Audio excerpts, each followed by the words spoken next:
And it often makes me think about this idea of peace. And is it really possible to have peace in this world? And is it really possible even to have peace within our lives? I think all these stories, it's enough to make us crazy, isn't it? When we read and when we experience things ourselves. And so I think about this. This is kind of what I want you to chew on a little bit. I think that for peace to come into the scene where turbulence and disruptiveness reigns, there is always some power that must be confronted. A power that has to be confronted. So listen to this. Check out this verse. This is Matthew 11. Jesus said this about the forces that stand against his kingdom, right? So Jesus said, the kingdom of God has come near. Well, anytime a kingdom comes near, there's always kind of like this opposing kingdom or this opposing force, right? That's going to come against it.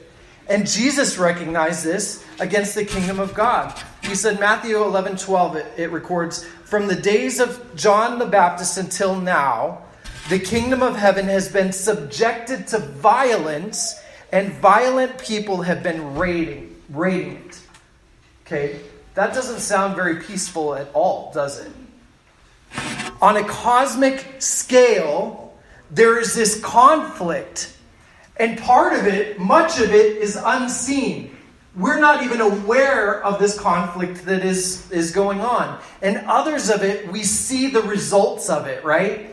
In the news stories that we see. Like, murder and, controversy, arrests, all these kind of things, disagreements. We see the results of this, kind of cosmic battle of this force that's coming against the kingdom of God.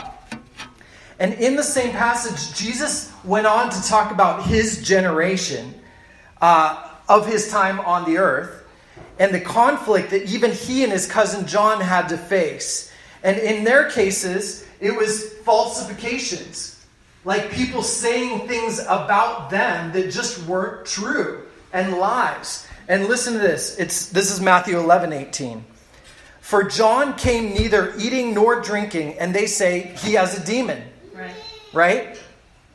Okay, what was wrong? There was nothing wrong with John. Sure, he was definitely controversial. He wore some interesting clothes. But people are like, Lana says he's a hippie, right? He was the first hippie.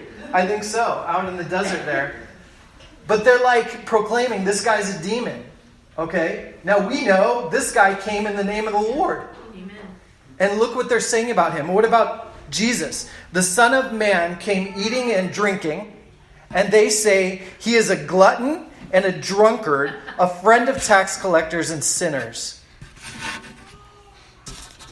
They were lying about Jesus. They were just taking what they saw, and they were like, well, look who he hangs out with. That guy's he's a piece of work, right? And, but of course he says, but wisdom is proved right by her deeds. Right? So, conflict. Yet, Jesus painted a different picture for those who would be part of his kingdom. In verse 11, actually, I didn't put the reference here. Oh, no, same passage. Verse 11, it says, "Truly I tell you, among those born of women, there has not arisen anyone greater than John the Baptist." Okay? So he speaks very well of his cousin. But listen to what he says. "Yet whoever is least in the kingdom of heaven is greater than he." Whoever is least. "And come to me," this is verse 28 of that same passage. "Come to me," you guys know this one, "all who are weary and burdened, and I will give you rest. Take my yoke upon you and learn from me, for I am gentle and humble in heart. And you will find," there it is again, say it, "rest for your souls. For my yoke is easy and my burden is light." Do you hear the words that are repeated there? So here he's been talking about this conflict, And all of a sudden he says, but wait a minute. For you people, some people, it's going to be different. That weariness and that burdensome, I want to take off of you. I want to lift it off of you. And I want to replace it with this sense of rest for your souls. Okay? Now, some of us, talking to Joseph, you worked 50 hours this week? That's not feeling very restful, is it? Okay, your body might be tired, but I want to tell you right now, Joseph, that Jesus can put your soul at rest in him. For any of you that are in that same thing, man, you've got kids, right, Tiffany? That's not always really restful, is it? Preach. But I just proclaim for you that Jesus can provide rest for your soul, for that deepest place, okay? His yoke is easy and his burden is light. And both of these verses, they speak of a humility. Listen to that. Whoever's least is the greatest. That's humility, right? And then he says, I am gentle and humble in heart. And we see once again that when it comes to conflict and bringing peace from conflict, Jesus chooses a sledgehammer, but it's a sledgehammer of humility. Instead of what we might expect, this power and might. Remember last week we talked about if Jesus had a business card, he could display all kinds of powerful things. King of Kings, Lord of Lords. Those are some pretty powerful titles. It says you know what? I'm the one over every other one. But in this case, he didn't use that title. He came with a sledgehammer of peace instead, and humility instead.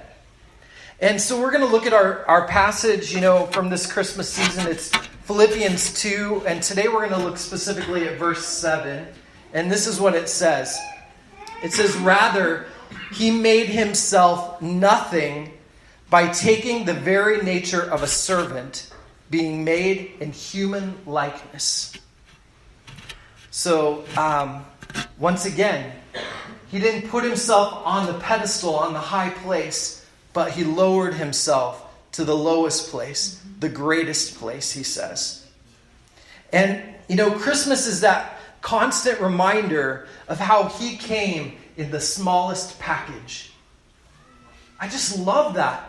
That here, when we see this picture of Jesus, there's the big camels and the glorious angel and the huge manger scene and Mary and Joseph, the adults, and all these animals. But there's Jesus. He's in the little, his little crib there as a baby. That's how he came to us, in this humble position. And it's just a constant reminder. And isn't it true that, just like a grain of sand forms a pearl inside of an oyster, often the smallest things are the things that bring the most incredible results. Yeah. Isn't it true? Little things mean a lot. Small is sometimes hard to do in our culture. Everything just gets bigger, doesn't it seem like it? I read this thing about, McDonald's portion sizes many, many years ago and how they've grown. And of course, now everything has to... Remember when Walmart's used to just be smaller? Right? And now they're super center, And everything just has to get bigger. I was looking, on Black Friday. I was maybe we'll get a new TV. And our TV is 30, 35, some 36-inch, 40-inch, something like that. And I think it's huge. And I was looking, I was oh my gosh, they don't even hardly offer this size anymore. That's the small one, of TVs anymore. Everybody's got to fill a greater space on their wall, I guess, or something. So everything just gets bigger and bigger. Now more and more, instead of car, remember when people used to drive cars and maybe a station wagon, and now it's SUVs and vans, right? Everything gets bigger. Celebrities, they work hard to make themselves larger than life, don't they? And become known and out there, and maybe even us, at work, I feel the pressure sometimes of we always go, how can we 10x our business? Like, how can we, has anybody heard that before? Any other businesses say that? We've got to 10x our business. What can we do? It's out there. A lot of people talking about 10xing your business. Everything has to become bigger, right? But Jesus modeled another way to greatness that was different from this. There was a woman named Therese of Lisieux. I hope I'm pronouncing that correctly. Her name was Little Therese. She was a Carmelite nun. She died at the age of 24 from tuberculosis. But not before becoming very well known, not for her, not for who she was, but for an idea that she espoused, that really the Lord gave her. And she called it, she modeled what she called the little way of loving and following Jesus. She's quoted as saying this: "What matters in life is not great deeds, but great love." And for Therese, it was through doing small things, motivated by great love, that the world would be changed for good. And that was like her singular life's mission and focus. And it really impacted other people. It was this mission to make God loved by his little ones.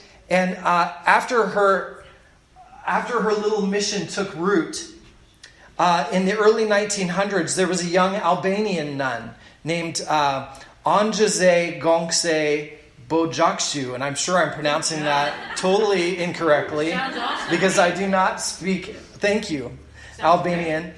But she chose to take the name of Little Therese as she followed this same way of love.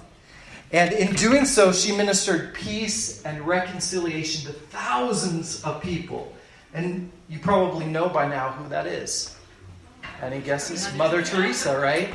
Mother Teresa was so impacted by Little Therese and this way of taking small things and doing great love in small packages. Little things can change a story. You know, when I was a kid, does anybody grow up with like those choose your own adventure stories? Oh, I loved those, man. Those are awesome. And you know, I don't know why they're not like popular anymore. I think if I gave one to my son, I think he'd love it. But like, you know, you start off the story, the first page is always the same, but then at the end of the page, you get a choice of how you're going to respond. And depending on like, okay, are you gonna talk to this person, or are you gonna like punch them in the face? And it wasn't quite like that. But if you do this, turn to page 3. If you're gonna do this, turn to page 15. And so then you'd flip to the next page. It would give you a story, and then the options, right? And like by the time you're done with the story, you read it again, and you read it about like 40 different times because each time you come out with a different outcome. Okay, sometimes you die, that kind of stuff, but that's okay. Choose your own adventure story. I think, for us, the little choices that we make along the way, like the choice to lay down our self-reliance and follow something that Jesus is asking us to do, surrender to Him. Those things can change and shift the trajectory of our lives from being on a path of turbulence to being shifted over to this path of peace. I've seen it so many times. I hope you guys have too. That you've seen it enough in other people's lives that we can learn from their mistakes, That when we see them going down on a path that's away from Jesus, we see the rough road and the turbulence that they face, right?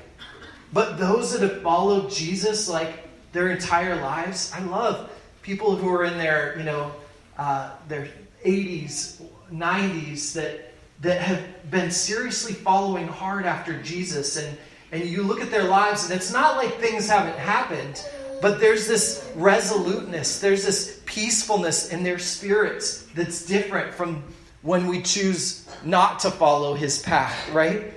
And it's just the little choices along the way that make such a big difference. And so Jesus was a plot twist. He was a plot twist in the Jewish story. Now, they knew that a Messiah was going to come, but boy, did He come in an unexpected way.